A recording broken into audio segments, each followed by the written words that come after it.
Bapak, kami mau mendengarkan sabda Tuhan. Kami memohon pertolongan dari Tuhan itu sendiri yang akan menguraikan kebenaran di dalam hati kami, di dalam pikiran kami, sehingga kami mampu menangkap kebenaran itu yang bisa menjadi bekal di dalam kami mengiring Tuhan. Oleh karena itu kami mohon kiranya urapan dari surga atas kami sekalian di dalam ruangan ini, di dalam gedung gereja ini maupun di luar yang mengikuti ibadah secara online. Terima kasih Bapa di surga, kami menyerahkan pemberitaan firman-Mu pada sore hari ini dari awal, tengah sampai akhir di dalam nama Tuhan Yesus Kristus, Sang Firman yang hidup itu. Haleluya, amin. Silahkan duduk. Selamat sore dan salam. Hari ini kita nanti bukan hanya mendengarkan firman Tuhan, tetapi setelah mendengarkan firman Tuhan kita akan lanjutkan dengan perjamuan Tuhan. Karena kebiasaan gereja kita melakukan atau mengikuti perjamuan Tuhan pada tiap minggu pertama. Tetapi karena minggu yang lalu saya ada tugas pelayanan di Kalimantan Barat, maka perjamuan Tuhan kita akan laksanakan hari ini. Oleh karena itu sebelumnya saya memberitahu kalau saudara tamu tidak apa-apa kalau sudah percaya Tuhan Yesus sebagai Tuhan dan Juru Selamat, nanti saudara bisa ikut ambil bagian untuk perjamuan Tuhan, bisa menerima roti dan anggur. Nanti sesudah itu kita akan minum dan makan bersama-sama, kiranya perjamuan Tuhan itu memberkati kita sekalian. Hari ini saya akan menyampaikan firman Tuhan yang saya beri judul, untuk apa kuasa? Untuk apa kuasa? Bukankah itu yang sering dicari-cari oleh orang-orang yang mungkin itu politisi atau calon-calon eksekutif, bisa saja itu bupati, bisa saja itu gubernur, bisa saja itu presiden. Dan di luar itu kita seringkali berusaha mencari kuasa yang menjadikan kita itu seperti mungkin berwibawa, mungkin naik derajat, mungkin naik posisi dan lain sebagainya. Kuasa yang Tuhan sediakan bagi orang yang percaya, kuasa yang disediakan ketika Roh Kudus turun ke atas kita sekalian, itu bukan untuk diri sendiri, bukan untuk posisi, juga bukan untuk gengsi, tapi untuk menjadi saksi. Jadi kalau Tuhan menyediakan kuasa, kalau Tuhan memberikan kuasa, kalau Tuhan mempercayakan kuasa kepada orang-orang yang percaya itu, sekali lagi bukan untuk diri, bukan untuk posisi, bukan untuk gengsi, tapi untuk menjadi saksi. Mari kita lihat di dalam Kisah Para Rasul pasal 1 ayat 8, ayat ini terkenal apalagi minggu-minggu lalu pasti banyak dikhotbahkan hamba-hamba Tuhan di gereja-gereja. Tapi hari ini saya ingin bersama-sama untuk merenungkan kembali teks ini bagi kita sekalian.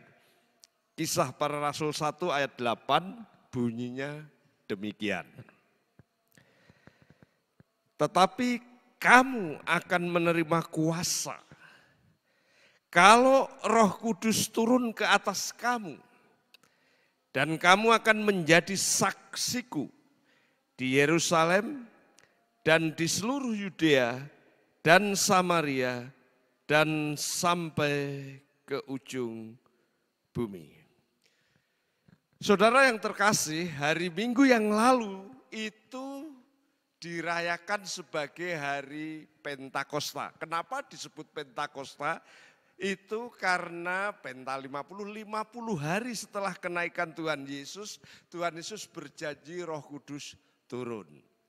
Sehingga hari itu diingat sebagai hari turunnya Roh Kudus kala itu. Beberapa gereja seringkali ada pesta seperti pesta panen raya, seperti hari raya, kalau orang Jawa berkata hari raya unduh-unduh. Jadi ada panen dari desa-desa, panen-panen, hasil panen itu dikumpulkan di gereja dan itu luar biasa di beberapa gereja melakukan hal itu. Tapi apa sebenarnya hari raya Pentakosta di dalam kekristenan kita? Apa yang kita peringati di dalam hari Pentakosta itu adalah turunnya Roh Kudus. Dengar baik-baik, turunnya Roh Kudus. Tuhan pernah menjanjikan bahwa ketika Tuhan Yesus naik ke surga menyediakan tempat, kita tidak tinggal sendiri, tapi Tuhan akan mengirim Roh Kudus yang akan mendiami, yang akan menyertai, yang akan memimpin orang-orang yang percaya. Itu janjinya. Jadi Tuhan naik ke surga. Dia mengutus Roh Kudus untuk menemani, untuk menyertai, untuk tinggal di dalam kehidupan orang-orang yang percaya. Itu tidak pandang suku apa, tidak pandang entah Yahudi atau non-Yahudi, tidak pandang dari golongan apa, tidak pandang dari status sosial, tidak pandang dari status orang kampung atau orang kota, orang desa atau orang kota, orang terpelajar atau tidak pandang itu semua. Tetapi setiap orang yang percaya kepada Tuhan Yesus naik ke surga, menyediakan tempat, dia mengutus Roh Kudus untuk tinggal tetap di dalam diri orang-orang yang percaya. Itulah era baru, itulah zaman baru, zaman di mana setiap orang yang percaya akan ditinggali Roh Kudus. Nah, bagi orang Yahudi ini, apa iya? Bagi orang Yahudi ini spesial. Masa sih gitu? Kenapa? Karena dulu Roh Kudus itu hanya diberikan kepada orang-orang tertentu untuk melakukan tugas-tugas tertentu dan sifatnya temporal. Tapi Tuhan berjanji ketika dia naik, dia memberikan Roh Kudus kepada setiap orang, entah Yahudi atau non-Yahudi, setiap orang, entah orang kota, entah orang desa, setiap orang terpelajar atau tidak terpelajar, setiap orang punya posisi atau tidak punya posisi, setiap orang akan ditinggali Roh Kudus kalau orang itu percaya kepada Tuhan Yesus. Itu sebabnya ketika zaman baru itu perlu tanda khusus. Supaya orang-orang Yahudi itu percaya. Supaya orang-orang kala itu betul-betul mengerti ada tanda khusus. Tanda khususnya di situ adalah ada seperti api yang turun dari langit. Kemudian ke atas orang-orang itu. Kemudian orang-orang itu kala itu berbahasa lidah. Kenapa harus berbahasa lidah kala itu? Karena orang-orang tadinya tidak ngerti. Tadinya orang-orang tidak percaya. Tadinya orang-orang berpikir masa iya sih setiap orang akan ditinggali Roh Kudus. Tidak mungkin. Selama ini hanya orang-orang tertentu. Selama ini hanya orang-orang yang memiliki tugas khusus. Selama ini tinggalnya juga tidak lama. Ketika tugas itu selesai dia pergi. Sebagai tanda yang konkret. Waktu itu ada lidah-lidah api yang turun ke dalam kehidupan orang yang percaya, kemudian mereka berbahasa lidah sebagai bukti bahwa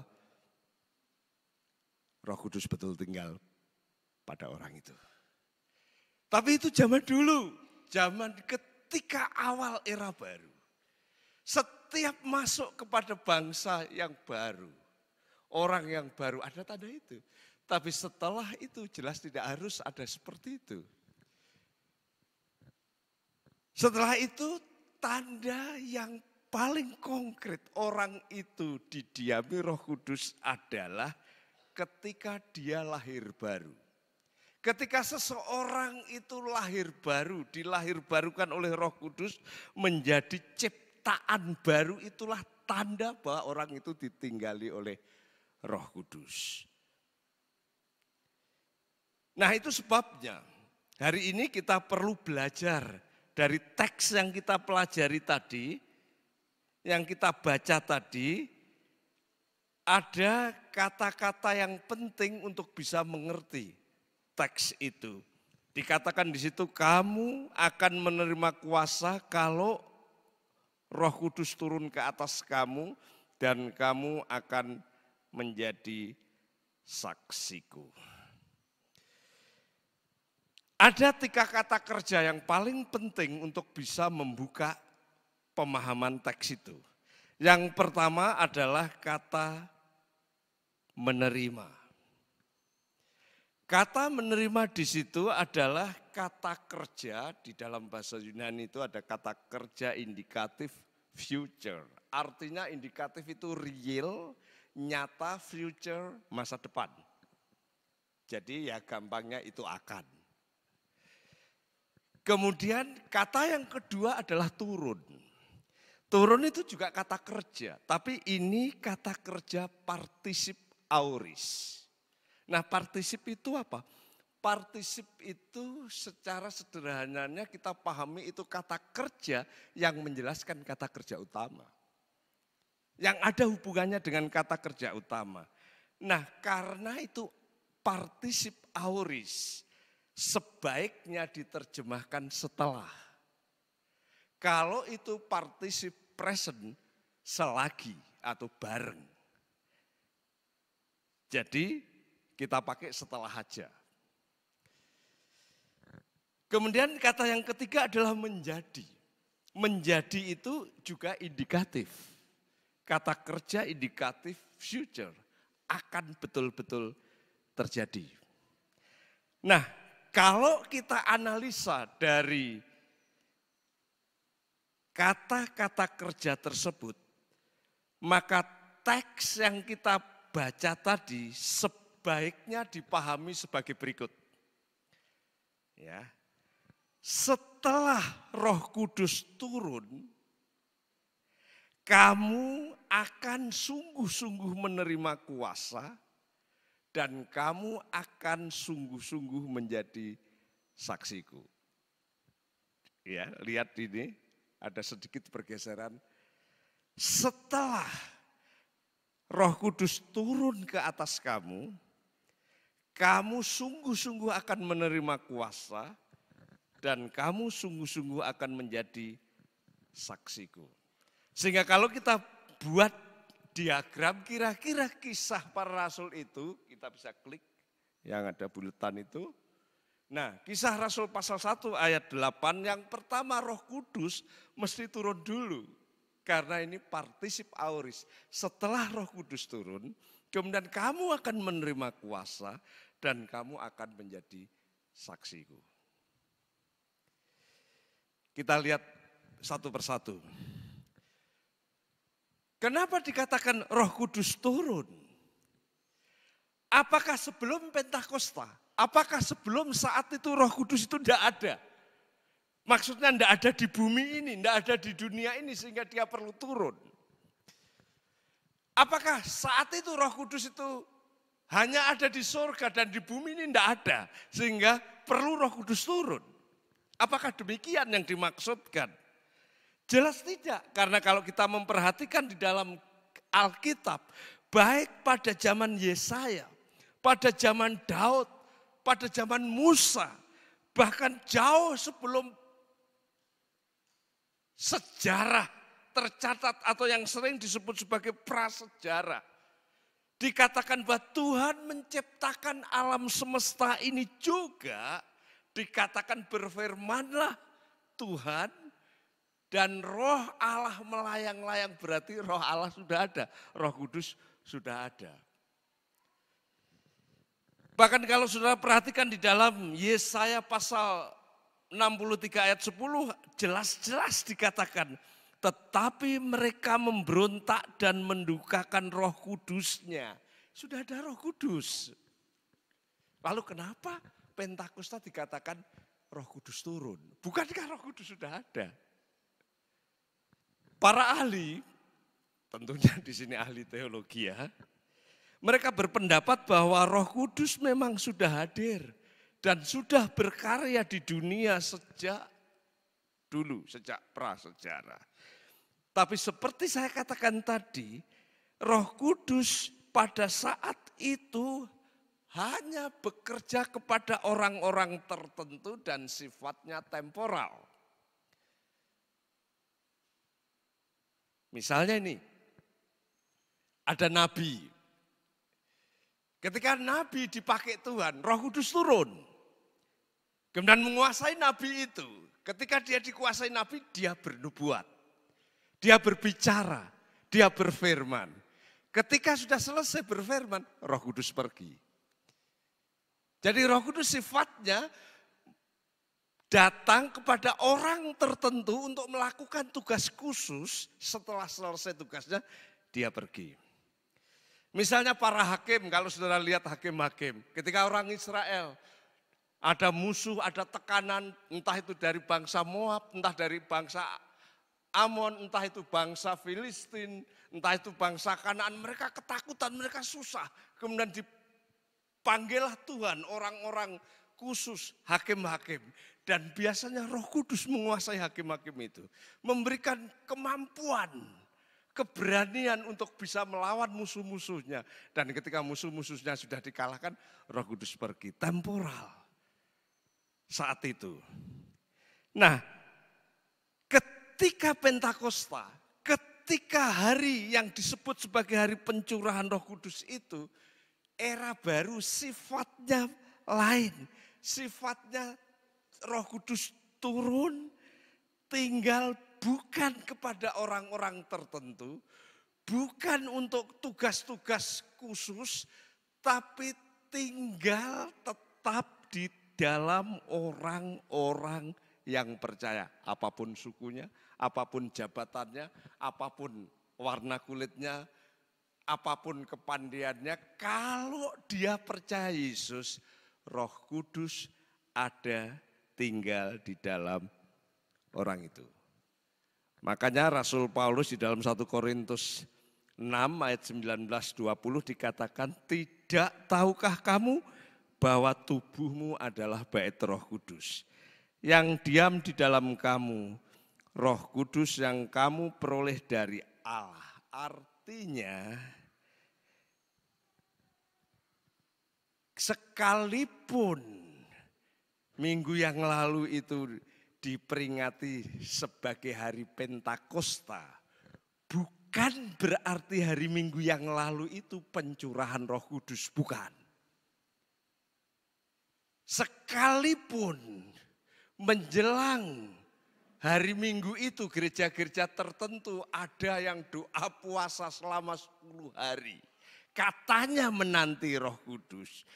Itu bukan berarti saat itu belum turun, kemudian pada saat hari yang ke-50 itu Roh Kudus turun. Nah ini salah. Itu gereja yang kurang pas teologinya. Roh Kudus turun pada zaman dulu itu dengan tanda-tanda yang khas untuk membuktikan kepada banyak orang bahwa saatnya telah tiba bahwa orang yang percaya, baik Yahudi atau non-Yahudi, kalau dia percaya Roh Kudus hadir di orang itu, bahkan tinggal di dalam orang itu dan tinggalnya tinggal tetap. Roh Kudus tinggal tetap di dalam diri orang-orang percaya. Makanya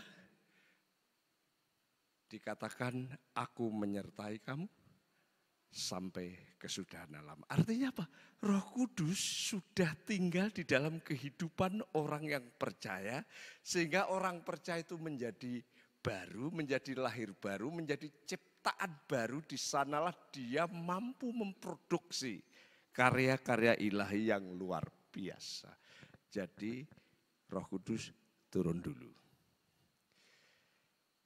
Roh Kudus tinggal di dalam diri orang percaya. Ketika saudara belum percaya kepada Yesus, saudara boleh KTP-nya Kristen, boleh dikandung ibu yang Kristen, boleh dilahirkan di dalam keluarga Kristen. Tapi Roh Kudus tinggal di dalam diri saudara. Bukan karena saudara dikandung ibu Kristen, bukan karena saudara dilahirkan dalam keluarga Kristen, bahkan bukan karena saudara keluar masuk di gereja, bahkan bukan pada saat saudara di hari raya Pentakosta kemudian berteriak-teriak dan minta manifestasi dari Roh Kudus. Tapi pada saat saudara mengambil keputusan untuk bertobat dan meninggalkan dosa-dosa dan percaya kepada Yesus, terima Yesus sebagai juru selamat, saat itulah Roh Kudus berkarya di dalam dirimu sehingga dirimu menjadi ciptaan yang baru. Disitulah Roh Kudus tinggal di dalam diri saudara. Saudara sudah menjadi bait Roh Kudus saat itu. Itu turunnya Roh Kudus. Setelah Roh Kudus turun dikatakan menerima kuasa. Kamu akan menerima kuasa. Lalu untuk apa kuasa itu? Apakah untuk diri, posisi, dan gengsi? Tadi saya bilang tidak. Apakah kuasa itu untuk mengusir setan? Juga tidak. Ada beberapa gereja, bahkan mungkin ada hamba Tuhan yang berpikir, ketika Roh Kudus turun, saya punya kuasa sehingga saya bisa mengusir setan. Ya mungkin benar. Tapi saudara tidak disuruh untuk mencari setan. Kadang-kadang ada orang yang dipenuhi Roh Kudus kemudian pergi ke kampung-kampung, pergi ke desa-desa, pergi kemana-mana yang dicari. Ada orang setan enggak di sini. Yang dicari ada rumah yang ditinggali setan atau enggak di sini. Ada pohon yang banyak setannya enggak ini. Kemudian dia datang ke situ, kemudian menengkeng-nengkeng. Setan keluar, setan saya ikat sekali. Tugasnya terus mencari setan. Saya pikir itu bukan tujuan Tuhan. Waktu Tuhan di dunia, apa tidak mengusir setan? Iya. Tapi pernahkah saudara melihat di dalam Alkitab Tuhan jalan-jalan kemana-mana dia cari setan? Enggak. Tuhan jalan-jalan melayani umat. Tuhan jalan-jalan memberitakan Injil. Tuhan jalan-jalan melayani orang-orang yang susah. Ketika dalam perjalanan pelayanan kedapatan orang kerasukan setan, barulah diusir. Ketika dia mengadakan pelayanan kepada orang banyak, kemudian ada orang yang membawa ini Tuhan, ini kerasukan setan, ini baru diusir. Tapi Tuhan tidak pernah di dalam Alkitab berjalan cari orang setanan, berjalan cari orang kesurupan, tidak ada. Makanya Roh Kudus ada di dalam dirimu. Kita diberi kuasa, tapi tugas saudara bukan untuk cari setan. Kadang-kadang ada orang yang menekankan mujizat. Sehingga mereka berpikir karena ada Roh Kudus. Sehingga saya bisa melakukan mujizat. Dia kemana-mana cari orang sakit. Dan orang-orang sakit ditumpangi supaya terjadi mujizat. Orang sakit ditumpangi menjadi mujizat dan sehat dan lain sebagainya. Apakah tidak bisa? Ya memang bisa.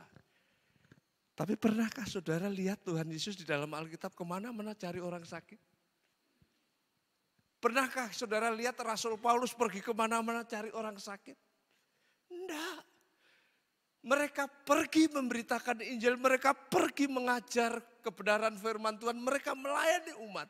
Tapi di tengah-tengah perjalanan melayani, kalau mendapati orang sakit, didoakan, biarlah kuasa mujizat Allah terjadi. Jadi jangan cari kemana-mana cari orang sakit, kemana-mana cari orang setan, kemana-mana cari orang kesurupan. Saudara dukun itu bukan orang percaya. Kalau saudara kemana-mana cari orang sakit, mungkin rumah sakit tutup nanti. Kadang-kadang orang berpikir, kalau saya ada kuasa, maka saya memiliki wibawa ilahi. Sehingga mencalonkan bupati pasti jadi. Mencalonkan anggota DPR pasti jadi. Bukan untuk itu. Kuasa Tuhan disediakan bagi orang yang percaya. Sekali lagi bukan untuk diri. Bukan untuk posisi atau gengsi. Tetapi untuk menjadi saksi. Kisah para rasul mengisahkan karya Roh Kudus dalam diri orang-orang percaya untuk menjadi saksi.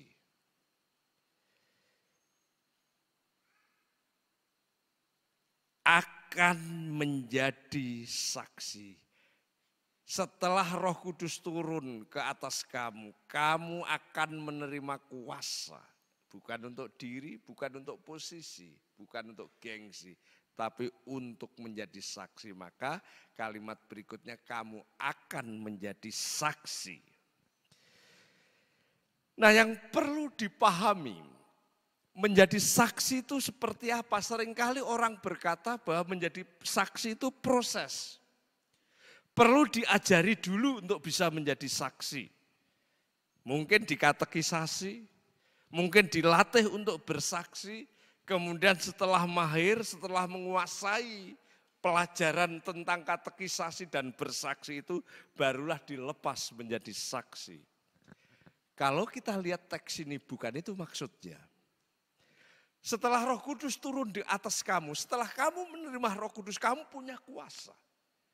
Dan setelah kamu punya kuasa bukan untuk diri kamu, bukan untuk posisi, bukan untuk gengsi, tapi untuk menjadi saksi. Artinya ketika Roh Kudus turun ke atas kamu, kamu memiliki kuasa, otomatis kamu langsung jadi saksi saat itu. Jadi ini bukan sebuah proses. Tadinya tidak menjadi saksi, kemudian dibentuk, diproses, dilatih, dididik, kemudian setelah itu menjadi saksi. Bukan. Begitu Roh Kudus tinggal di dalam diri kita, kita punya kuasa, kita langsung jadi saksi.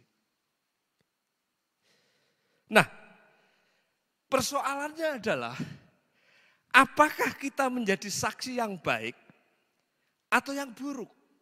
Apakah kita menjadi saksi yang hidup dan aktif, atau saksi yang pasif dan mati? Ya mungkin Anda bingung. Kira-kira begini, ketika Roh Kudus tinggal di dalam diri kamu menjadi kuasa, saat kamu memiliki kuasa, saat itu kamu menjadi saksi. Bisa menjadi saksi yang baik, bisa menjadi saksi yang buruk. Bisa menjadi saksi yang aktif, bisa menjadi saksi yang pasif. Itu maksudnya. Gampangnya, praktisnya gini, begitu saudara lahir baru menjadi orang Kristen, saudara ada Roh Kudus sehingga kuasa ada di dalam diri saudara. Saat itu saudara menjadi saksi. Kalau saudara hidup baik, kata-katanya baik, perilakunya baik, pikirannya baik, sopan santunnya baik, pergi ke gereja, pulang ke gereja, hidupnya baik, menjadi teladan. Saat itulah Anda menjadi saksi yang baik. Tapi kalau saudara sudah lahir baru, Roh Kudus ada di dalam diri kita, kita memiliki kuasa, tapi kita kata-katanya kotor, sering menyakiti hati orang, perilakunya jelek, tidak punya sopan, bahkan kadang-kadang ngomongnya kasar, saudara juga saksi. Tapi saksi yang buruk. Buktinya apa? Orang kan berkata, orang Kristen kok kayak gitu. Jadi saudara jadi saksi otomatis, tapi saksi yang baik atau saksi yang buruk. Saksi yang memuliakan Tuhan atau saksi yang menjelekkan nama Tuhan.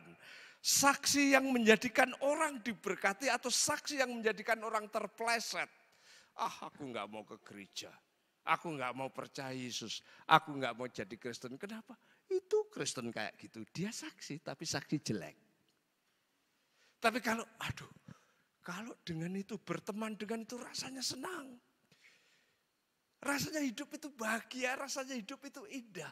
Dia betul-betul luar biasa, saya kepengen dekat dia, saya kepengen seperti dia, saya kepengen ikut dia. Dia kemana? Ke gereja. Saya juga ikut ke gereja.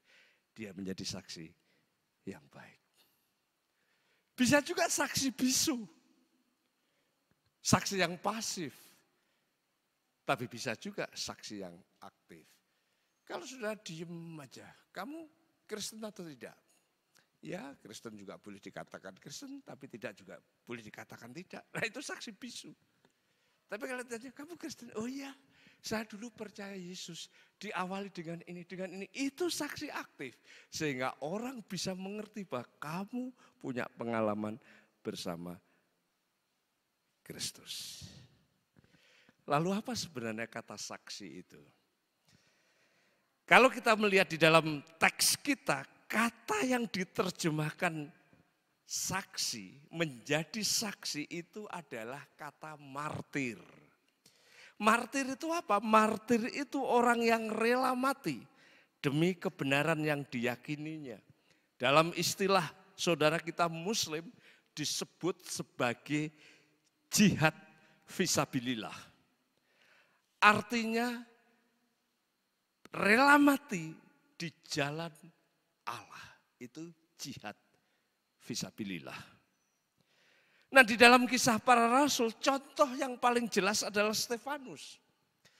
Stefanus adalah saksi yang hidup, saksi yang aktif. Ketika dia ditanya, siapa dia? Dia ceritakan bagaimana Yesus. Bagaimana Tuhan, bagaimana Yesus yang mati dan menebus dosanya. Sekalipun orang-orang Israel kala itu marah dan tersinggung. Dan menuduh Stefanus itu menajiskan bait Allah. Menuduh Stefanus itu memberontak Musa. Menuduh Stefanus itu tidak sesuai dengan ajaran Taurat. Bahkan akhirnya Stefanus dilempari batu, dirajam sampai mati. Tapi Stefanus itu saksi Tuhan. Dia martir yang pertama di dalam kisah para rasul. Dan sudah tahu, dengan kematiannya Stefanus, yang tadinya gereja hanya berputar di Yerusalem. Kematian Stefanus akhirnya gereja berkembang ke Yudea, ke Samaria, bahkan ke Ethiopia. Bahkan akhirnya Paulus bertobat dan Paulus yang membawa gereja itu berkembang. Italia, Roma, sampai ke Spanyol. Dan kala itu disebut ujung bumi. Jadi menjadi saksi. Dari Yerusalem, Yudea, Samaria, sampai ke ujung bumi. Apakah saya menganjurkan saudara supaya mati dirajam seperti Stefanus? Tidak. Apakah saya mengajarkan kepada kita sekalian, ayo mati demi kebenaran, ayo mati demi keyakinan? Tidak. Tapi coba pikirkan, jangan hanya kerjaan, jangan hanya kedudukan, jangan hanya pangkat. Cari kerjaan susah sekali. Kedudukan tidak naik-naik, pangkat juga tidak naik-naik. Kemudian ada yang menawarkan, coba kamu tidak jadi Kristen. Kamu kedudukanmu akan naik, pangkatmu akan naik, kerjaanmu akan lolos. Jangan hanya karena kedudukan, hanya karena pekerjaan, hanya karena pangkat, saudara mengorbankan keyakinan saudara kepada Tuhan dan bilang goodbye kepada Tuhan Yesus. Jangan hanya karena takut tidak punya jodoh orang beriman, lalu saudara tinggalkan Yesus. Itu bukan saksi yang baik. Penerapan bagi kita. Kalau Roh Kudus tinggal di dalam dirimu, ada kuasa di dalam dirimu. Kalau ada kuasa di dalam dirimu, saudara langsung menjadi saksi. Sekarang saudara pilih jadi saksi yang baik atau saksi yang tidak baik. Jadi saksi yang menjadi batu sandungan atau jadi saksi yang menjadi batu loncatan orang bisa menjadi mengenal Tuhan. Penerapannya bagaimana? Jadilah garam, kata Tuhan. Kamu adalah garam, bukan berproses menjadi garam. Kamu adalah garam. Apa artinya garam? Kalau kita lihat histori, garam pada waktu itu adalah pasir yang diambil dari laut mati. Pasir yang diambil dari laut mati itu biasanya orang-orang Yahudi ditebarkan di tanah-tanah yang kering dan tandus. Dan ketika ditebarkan itu dia berfungsi menjadi pupuk. Sehingga tanah itu menjadi subur. Dan ketika benih-benih itu ditanam di situ dia akan tumbuh hidup, subur, dan berbuah. Artinya apa? Orang Kristen itu seperti garam, ditabur di mana? Di sana menjadi tanah yang subur, di sana menjadi tanah yang menjadi berkat, di sana menjadi tanah yang indah. Setiap kita mungkin ditempatkan Tuhan di tempat-tempat tertentu yang kering. Tapi ketika saudara ingat bahwa kamu adalah garam, kamu pasti menjadi berkat di sana. Kamu menjadi saksi di sana, kamu menjadi indah di sana. Kamu adalah terang dunia sama. Terang adalah otomatis. Ketika ada di dalam kegelapan, maka akan menerangi sekitarnya. Tergantung terang yang benderang atau terang yang kecil. Tapi fungsinya menerangi kegelapan. Mungkin saudara di satu kos dan semua orang kos di situ tidak percaya Yesus. Kamu di situ menjadi terang di sana. Mungkin di pekerjaanmu tidak ada yang kenal Tuhan, tapi di situ kamu menjadi terang di sana. Prinsipnya, ketika Roh Kudus turun ke atas kamu, kamu punya kuasa. Saudara otomatis jadi saksi. Pilih jadi saksi yang baik atau jadi saksi yang buruk. Kalau saudara menjadi saksi yang baik, saudara menggarami dunia. Saudara menjadi saksi yang baik, saudara menerangi dunia di sekitarmu. Dan kamu diberkati. Roh Kudus turun, tinggal di dalam diri kita. Kita punya kuasa untuk apa? Saksi. Menggarami, menerangi dunia sekitar kita. Tuhan memberkati. Mari kita berdoa. Petugas altar maupun petugas meja perjamuan saya persilahkan maju ke depan dan setiap saudara yang percaya, mari kita berdoa menyiapkan hati kita untuk menerima perjamuan Tuhan. Kalau selama ini saudara belum mengalami kelahiran baru, saudara selama ini belum secara pribadi menerima Yesus sebagai Tuhan dan Juru Selamat. Memang Roh Kudus belum ada di dalam dirimu. Tapi ketika saudara lahir baru, Roh Kudus tinggal di dalam dirimu dan kamu ada kuasa. Kuasa itu bukan untuk diri, bukan untuk posisi, bukan untuk gengsi, tapi untuk jadi saksi. Kamu bisa menjadi saksi yang baik karena ada kuasa di sana. Tapi ketika kuasa itu tidak digunakan, kamu menjadi saksi yang buruk. Hari ini kita diingatkan semuanya. Kamu garam dunia. Kamu terang dunia. Kamu saksiku di tempat di mana kamu berada. Siapkan hatimu untuk menerima perjamuan Tuhan. Dan sebelumnya saya ingin membacakan kebenaran firman Tuhan berkenaan perjamuan Tuhan yang ditulis oleh seorang rasul kepada jemaat di Korintus. Firman Tuhan berkata, sebab apa yang telah kuteruskan kepadamu telah aku terima dari Tuhan, yaitu bahwa Tuhan Yesus pada malam waktu ia diserahkan mengambil roti. Dan sudah itu ia mengucapkan syukur atasnya. Ia memecah-mecahkannya dan berkata, inilah tubuhku yang diserahkan bagi kamu. Perbuatlah ini menjadi peringatan akan aku.